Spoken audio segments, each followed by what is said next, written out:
G'day guys, welcome to this Journey Van Build series where we are following the conversion of Mel's Toyota HiAce camper van. In today's vlog, we're gonna talk about the floor and the ceiling in my van. These are the last two steps of lining the interior of the van and creating the empty shell that we're going to use to build all of our cabinetry on. Just like with the walls, the first step for both of these processes was framing everything to give us a nice smooth, straight surface that we could work with. We did cover that a little bit in the walls vlog, and I also have a really in detail walkthrough, so we won't really cover it in too much detail here, other than to say it's just really important to get you a nice straight even surface to work with for the rest of the build. Yeah, and then basically first thing we put the subfloor in, just so we get a nice smooth floor where we can work on.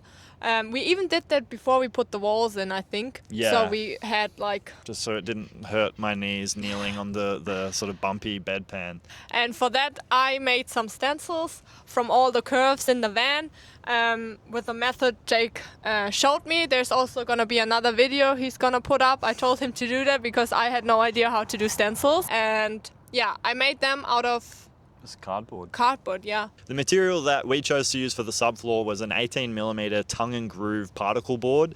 These are fantastic for flooring. They're actually designed as a subfloor material, hence the tongue and groove, which makes them really, really stable and support our top vinyl floor really easily. The only trouble with them is that being a particle board, they are not very good at moisture resistance. And so it was really important that on all sides, top, bottom, and cut edges, we primed and painted, or at least got a couple of coats of paint onto those boards to give them some water resistance. Then finally, once the subfloor was in, as well as not, I guess, water resistance, but also just cleanliness while we were building, Mel did a nice seal all the way around that subfloor as well. And in between, I think. Yeah, we just sealed absolutely everything just to be safe, I guess. I like to do the walls before the ceiling because it just allows a neater finish in the end and avoids having to use any trim or corner edging or anything to cover the gap between the wall and the ceiling. You just run the wall panel up as high as you can, and then we were just able to cut the ceiling panel into that, and it's a nice seamless finish. So for the ceiling we used tongue and groove pine lining boards just because I wanted a finished timber look on the ceiling.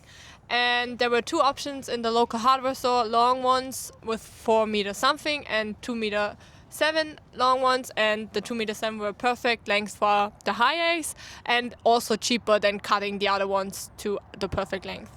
So check that out if it might be cheaper to buy the short ones. So the next step was basically to stain and varnish the pine lining boards before they went in.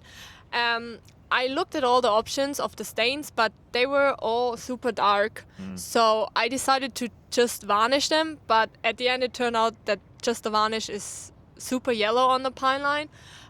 So I didn't like that either. So at the end we had to buy 10 new boards and stain and varnish them all again. And it turned out quite nice. It's a bit dark, but I'm happy with it.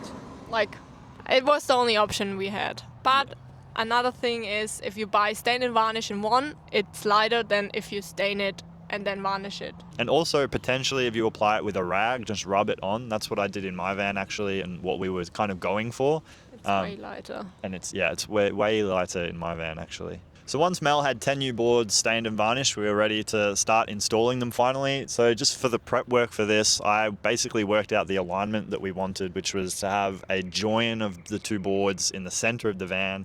That gave us two nice thick cuts at the sides that would, again, like I said before, flow in nice and evenly to the walls. So yeah, worked out the alignment and then started with the last full board over to the side, and that allowed us to sort of work our way across with the tongue and groove. So this process was a lot easier with a second pair of hands to help hold up each end of the board and just to get your measurements as well. It can be quite awkward if you're by yourself. So it went really quickly with Mel, which was good. And then we just basically used some Sikaflex underneath the boards and a nail gun to fix them in place, which is also super easy. I really like to use the nails into our timber framing to give a really seamless finish in the end with some timber bog over those nail heads, sanded back and varnished as well. You pretty much can't see those nail heads throughout the wall, so it gives it a really seamless finish. The exception to that being just the final cut boards on the sides of the van. I do like to use screws for those ones just so they would be technically removable.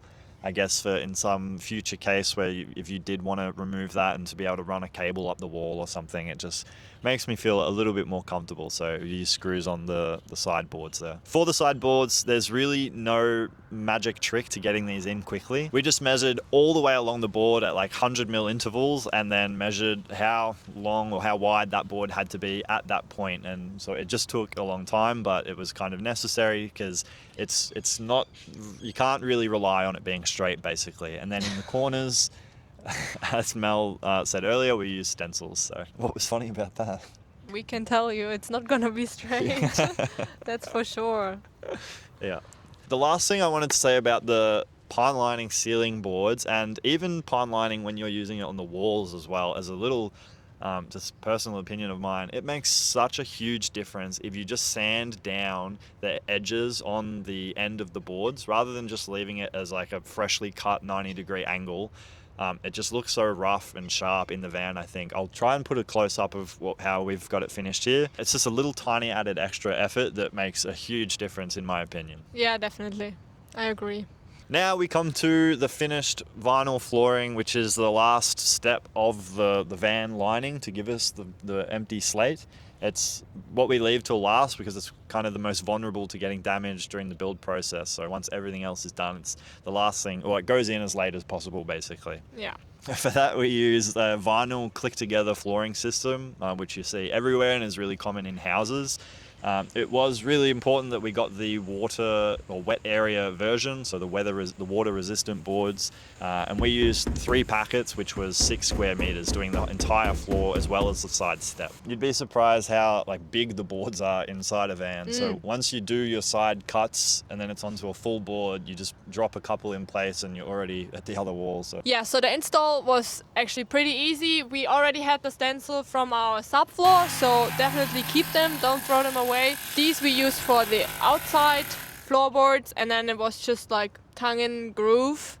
You don't need any glue underneath or anything, because with the silicone you at the end apply on the outside, and just the weight that comes on top with the kitchen and the bed, it's enough so it won't move. So once the floor actually was in, we made sure that we sealed everything. Basically in every step we had on the floor, we tried to seal everything to make it waterproof as much as possible, because eventually you will spill something and you definitely don't want it to go in somewhere. And then we protected the floor. Jake and I had a big fight about that because he was not the same. He didn't have the same opinion. No. It ended up having 2 big holes in the floor. So if you don't care about the floor at the end, don't protect it. If you do care, protect it as good as possible.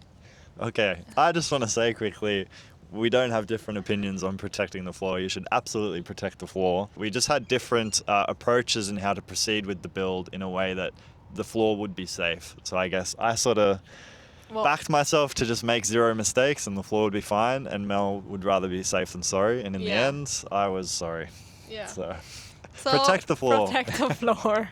On the seal that we did do around the perimeter of the floor, we wanted to have a brown silicone that would match the color of the flooring a little bit better. Basically, in the normal silicone aisle, you have white, black, translucent, or gray. So we went to the tiling section in the hardware store where there are all different colors available that match the tiling grout, actually. So in that section, we were able to get a brown or a beige color that matched the floor more or less exactly as we wanted to as well. Throughout the entire build, Mel has been super intentional about all of the colors and textures and just all of the styling that was going into it, and she's done such a good job to achieve this, I don't even know, it's kind of like a bright beachy boho look. I don't know what you would call it. Yeah, I don't even know myself. Maybe if you know it, just leave a comment and tell us how's the look called. Yeah. Just Pinterest style, basically. Pinterest, that's always my go-to word. I say it's just an Insta van. And I think there are a couple of different, milestones throughout the build where you kind of step back and look at the van and go, oh, okay, this is starting to change or starting to look like something now. And that's definitely one of them, when you're ready to start with your cabinetry. Yeah, definitely. In the next episode, we're going to cover all of the carpentry in this build, including the bed build, the kitchen, as well as the storage, and really just how we took this empty slate and turned it into the camper that you see in front of you now. Thanks for watching, guys. We'll catch you on the next one. See ya!